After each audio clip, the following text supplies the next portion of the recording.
All right, so January 2009, this is your first battle on Grind Time was against Tut. Is that right? A Shaw. I battled A Shaw before Tut. Oh, before. Okay. So how did So that get November was A Shaw of '08, I wanna say, and Tut would have been '09. And, right in January? yeah, Yeah. yeah, I remember because I drove out to Indianapolis for A Shaw, and I remember Sonny telling me, he's like, "Yo, you gotta be ready. This dude beat Rhymefest in a battle rap." And I was like, "Oh, fuck, man." And so I'm stressing. I'm like running my stuff to death. And this is a time where rounds were 60 seconds. And I get there and he's not there. And he's like taking forever. And the battles suck except for like, I remember Alpha Male made a complete joke of it because he was still trying to freestyle. So he's like singing and just being goofy. And finally, A Shaw shows up. He's late. It's his city. He lives there. And he starts freestyling. And I beat him convincingly, whatever. Like he was rough. And I remember afterwards, like, "Yo, you said this dude was, like, dope, blah, blah, blah." And Sonny goes I said, "You said he beat Rhymefest," and Sonny's like, "He did." He's like, "A lot of people beat Rhymefest, though. He just be coming through bullshit sometimes." I was like, "I didn't know that," you know what I mean? I thought, like, he beat, like, the boogeyman kinda shit, so, um and then so it became clear, and then you got on the message boards that me, Mood Swings, and Fresco would be, like, the cream of the crop of the Midwest grind time movement. And Sonny as well, because he had a battle in Florida before around that time. So help explain what that time period was like, man. Man, I only hope that anyone that's a fan of battle rap will experience a time period like this where we would hit the message boards and watch every battle and leave comments and, like, we just were like, dude, it was man, World Star was all over the battles, man, and they would drop, and then the West, like, the regions were so competitive, so the West, Mhm. the West at this time, they had been dominating Scribble Jam at this point now too, and, they kinda became the evil empire to everybody else, you know what I mean? Because they were so good and so stacked. And then this is the first time I'd seen Disaster, and he beats the Saurus. And I'm just like, "What?" Like, and now this dude Avocado's filming, and it looks so good, um, and you're like, "Man," and then, occasionally, like, some battlers started to travel and battle in other regions, and now you could see people have hometown show region favorites. It was cool as shit, man. Like, it was Do you think we that we were realized how special it was at that time? Or do I you think think I do. I yeah? think I do, bro. I do, because I have not been that excited about battle rap in so long, bro, and to be fair, that was like an all-consuming excitement at the time. People kept their records, and and you would again, there was man, it was a time, bro. It was a time. It was a time. And then, of course, Canada opens up a league, and the UK opens up a league, and you just couldn't stop getting yourself footage out there, and you just to me, it's hard to say a quote like a golden era of it because I don't know that excitement equals golden era because there was a lot of shit. There was a lot of bullshit, like a lot of shitty battles. A lot of battle rappers that should not have got platforms, shitty events. Like, you know what I mean? There's a lot of quantity over quality. Right. But But I felt man, like there was something to look forward to almost like every day. There was like a I new agree, battle bro. coming out or something like that. Like I remember, you know what I mean? Like first thing I'm like looking on World Star, like, oh, what they got up today. Like, like what did they put in? Yeah. And then this was like the era where they had to split on YouTube, like the first round on one video, the second Yep. round on the second video, you know? And it was just different, bro. Like it was, this did this predate Twitter or like Twitter's '09, right?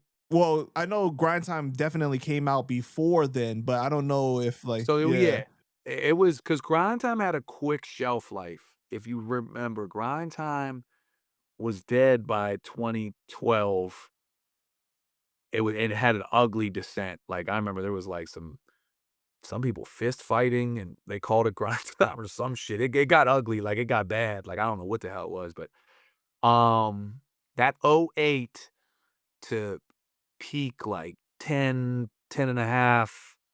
Once the second half of 2010s, it was a short shelf life, but man, it was amazing, bro. I don't know. I mean, I would say all the way to 2012 because, like, well, let's go over some of those battles first. All right. 2010, you battled the Saurus in a rematch. Right, that was that Grizzle card. That was Grizzle 2. Yeah. Yeah, that was a huge card. That was a great card. Mac Lethal came back to battle rap. Ines, Iron. Hmm. That's probably pinnacle. That's probably peak. Those Battle of the Bay events were around. I don't think that we've seen events like that yet. That was like, wow. And like you said, Avocado shooting Right. it like, you know, looks all professional. You got different angles and all that stuff, right? The audio is sounding better, you know. And I feel like they had a big Battle of the Bay, and then I could be wrong. I feel like they spent a decent amount of money on, like, Freeway performing or something, and it just Sponsors, you got sponsors now. and again, I always look at the grind time thing of 3. What appeared to me was 3 fans and rappers that loved battle rap came together and put something together that's amazing, and at the end of the day, the lack of being business savvy and everything kinda did them in, and from what I gather, and that's not a bad thing. It's amazing what they accomplished in that window, and you can't write a battle rap book without some of the people that came to prominence in grind time and some of the formulas and some of the things, and some of the things are so dearly missed, man. And you talked earlier about this past battle rap weekend, or not this past, but the World Dump. And one of the biggest takeaways is how amazing Dunch was. And this guy Dunch is an iBattle guy, but he's so funny, he's so witty, and he thinks of, like, the cleverest shit that really gives you some grind time feel. Now, it's first of all, he's an incredible writer, and I do think the writing is a million times better than it was, back in grind time, but, like, there was something said about the different personalities. It's like the colorful era of wrestling when there was characters and everything, you know what I mean? That's what I look at grind time as.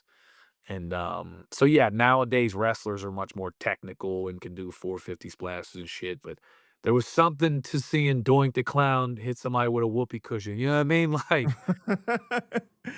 So for the Saurus rematch, right, in 2010, how did it feel to battle him again now that you're more like a seasoned, you know, battle MC and everything, and it's like a full circle moment for you? I was just gonna say full circle, bro. It felt like, okay, now you're ready. Because again, this Thesaurus did not miss a step going from the Scribble era into grind time. Now, I will always say he was the more terrifying in the Scribble era, but he still could headline any card.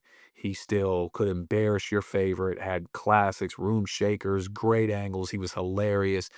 So now I felt like, okay, you're ready for this. You know what I mean? Your name carries weight now too. And yeah, it was just and it ultimately, man, it worked out the best way possible. Like, judgment-wise, I lost in overtime, but it was so close. A lot of people thought I won, which made me more of I guess, like I don't say good guy, but, like, Oh, you lost that one? I thought you did I win. lost in overtime, and I lost. Mac Lethal was the deciding vote, and then when Mac Lethal battled Thesaurus the next month, he said something about it, like, "Yeah, you're just lucky that, you're my friend, so I gave you that vote against Real Deal," or whatever.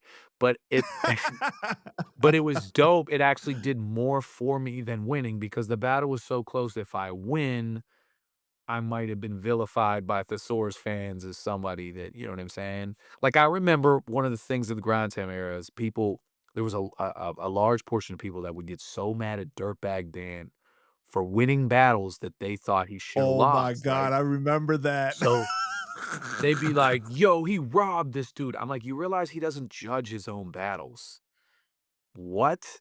And so, yeah, that was like, "Oh, he robbed this guy, he robbed." I'm like, "Bro, he rapped." And then somebody thought he won or whatever. So it worked out the best way possible, the Saurus, battle for sure. That was an angle for a while too. People would say that type of Right, stuff in the right, battles against him too. which is just comical, bro, like, comical. That was hilarious, man.